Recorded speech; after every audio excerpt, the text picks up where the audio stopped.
America. Yeah. Let's talk about Savannah's mom. Horrible situation. And again, the video from yesterday to some suggested that they believe that Savannah's mom was already dead, and the video today sends a much different message if you take it at face value. Savannah is calling for help from people around the country. If you say something, see something about her mom, even as we're just an hour or two away from the deadline by which we were told the alleged kidnappers had threatened to kill her if they didn't make a multi-million-dollar payment. Here is the video Savannah put on Instagram just a little while ago. Number 3, please. Hi there, everybody. I wanted to come on and just share a few thoughts as we enter into another week of this nightmare. I just want to say, first of all, thank you so much for all of the prayers and the love that we have felt, my sister and brother and I, and that our mom has felt. Because we believe that somehow, some way, she is feeling these prayers and that God is lifting her even in this moment and in this darkest place. We believe our mom is still out there. We need your help. Law enforcement is working tirelessly around the clock trying to bring her home, trying to find her.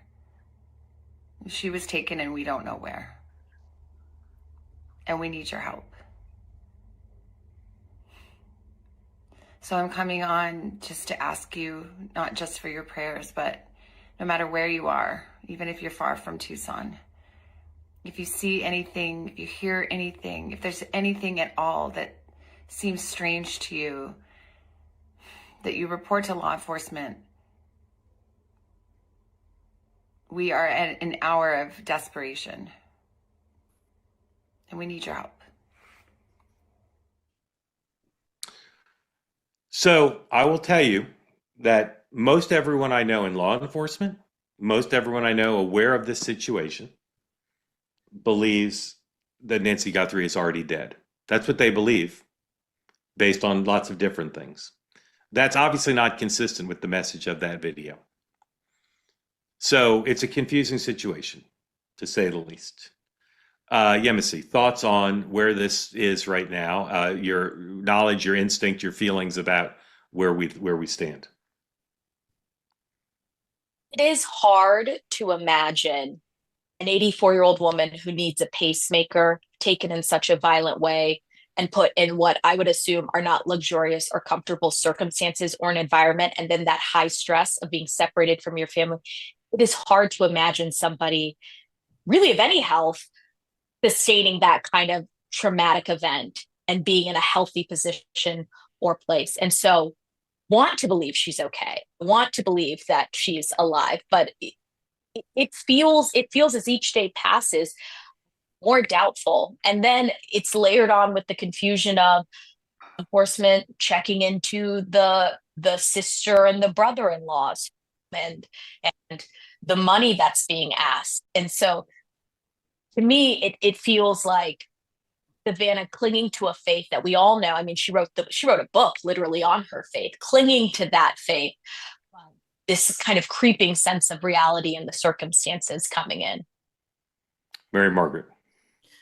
Yeah, I would have to agree with that analysis. And I think, look, if this happened to my mother, God forbid, I would absolutely be clinging to hope until the very last possible second. I would absolutely be, I hope, clinging to my faith and trying to trust in God that she was okay.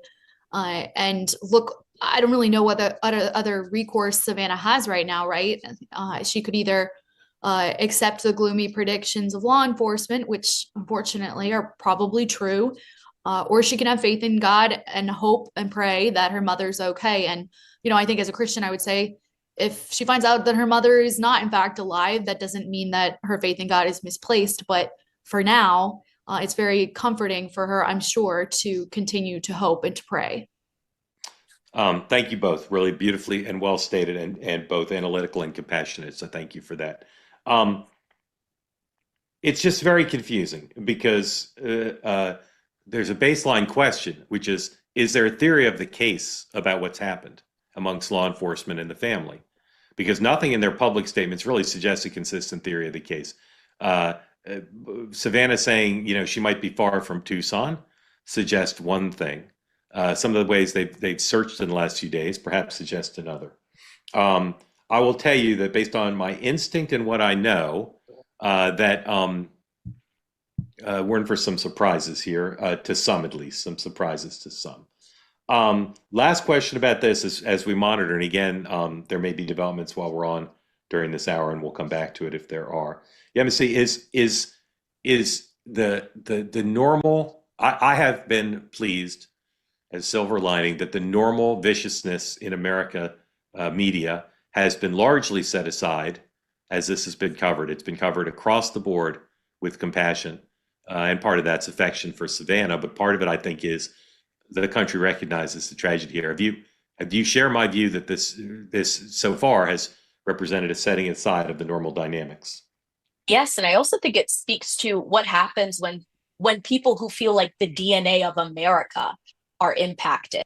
I think of Savannah Guthrie in the same way I think of an Al Roker. You live your day-to-day life, and these morning TV show hosts are constants. They're just a part of, you wake up, you're taking your kids to school, they're playing in the background, and it's just a part of our Americana. And so when something this abnormal, almost out of a movie, happens to somebody who is a part of your day to day, it shakes you to your core.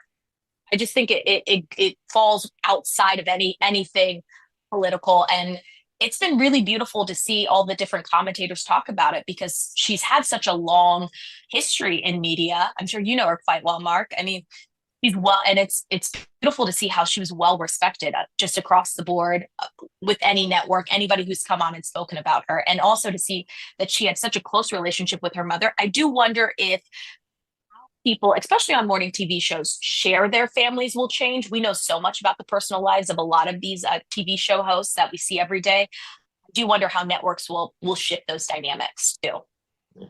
Mary Margaret, I've not seen this talked about maybe for obvious reasons, but I assume every wealthy person in America now will put out money to provide security for their family members. Does that seem where this is headed? I mean, it does, Mark. It does seem like this is going to cause people to take a heightened interest in their loved ones, especially if they're a person in the public eye. And look, I have an elderly grandmother. I worry about her all the time. She came to visit recently, and I was worried about her walking in and out of DCA with all the hustle and bustle. We think about our loved ones, especially if they're elderly. And to think that we're not there when they're in a situation like this is just so scary and sad. So I have to imagine a lot of people around the country are rethinking how they approach surveillance, or not surveillance, but safety measures for their mothers and their fathers and those who are not with them. And the timeline for this, unfortunately, it just is so tragic, all of it. But once they checked in with her and weren't able to reach her, then they immediately reached out to authorities, and it's so heartbreaking. My heart goes out to her family and everyone close to her in her life that's waiting to hear the news. Yeah, we pray for some great outcome here. We truly do.